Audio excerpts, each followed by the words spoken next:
Friends, இன்றைக்கி வந்து பார்த்திங்கன்னா முருங்கைக்காய் ஃப்ரை வந்து எப்படி பண்ண போகிறோம் அப்படின்னு பார்க்கலாம். முருங்கைக்காய் வந்து நிறையா இருந்தப்போ இந்த மாதிரி வந்து ட்ரை பண்ணுங்க, சூப்பராக இருக்கும். இப்போ வந்து சீசன் எல்லாம் முருங்கைக்காய் வந்து ரொம்ப நெல்லிடும். இப்போ வந்து பார்த்திங்கன்னா எண்ணெய் வந்து போட்டிருக்கேன். எண்ணெய் காஞ்சி பிறகு கடுகு அண்ட் தென் சீரகம் வந்து போட்டுக்கலாம். ஸோ பூண்டு வந்து போட்டுக்கலாம். போட்டுக்கிட்டு வெங்காயம் வந்து போட்டுக்கலாம். ஸோ வெங்காயம் போட்டுட்டு நல்லா வந்து வதக்கும். ஸோ இந்த ஸ்டேஜில் நம்ம வந்து பார்த்திங்கன்னா ஸோ பெருங்காயம் வந்து போட்டுக்கலாம்.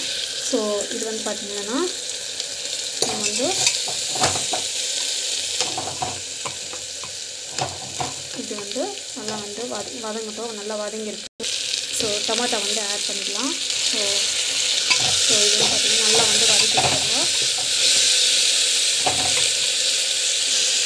ஸோ மிளகாத்தூள் வந்து போட்டுக்கலாம். மிளகாத்தூள் எந்த அளவுக்கு தேவையோ அந்த அளவுக்கு வந்து மிளகாத்தூள் வந்து போட்டுக்கலாம். நல்லா வந்து வதங்கட்டும். ஸோ நல்லா வதங்கணும் வந்து. ஸோ அப்போ தான் பார்த்திங்கன்னா டேஸ்ட் நல்லாயிருக்கும். ஸோ நம்ம வந்து பார்த்திங்கன்னா நம்ம வந்து கட் பண்ணி வச்ச முருங்கைக்காய் வந்து இதில் ஆட் பண்ணிக்கலாம். ஆட் பண்ணி இந்த முருங்கைக்காய் கூட நல்லா முருங்கைக்காய் வந்து பார்த்திங்கன்னா நல்லா வந்து வதங்கிடுச்சு. ஸோ இப்போ வந்து பார்த்திங்கன்னா தேவையான அளவுக்கு தண்ணி வந்து போட்டு போகிறேன். ரொம்ப ஃப்ரையாகவும் இல்லாத கிரேவியாகவும் இல்லாத ஒரு தொக்கு மாதிரி வந்து ரெடி பண்ண போகிறேன். ஸோ இது வந்து பார்த்திங்கன்னா இதுவும் வந்து நல்லா வந்து வேகணும். வெந்தால் தான் வந்து நல்லாயிருக்கும் டேஸ்ட்டு. ஸோ விசில் போட்டுட்டு நம்ம வந்து பார்த்திங்கன்னா ஒரு 5 to 6 விசில் வந்து வரணும். அப்புறமா நம்ம வந்து எடுத்துக்கலாம்.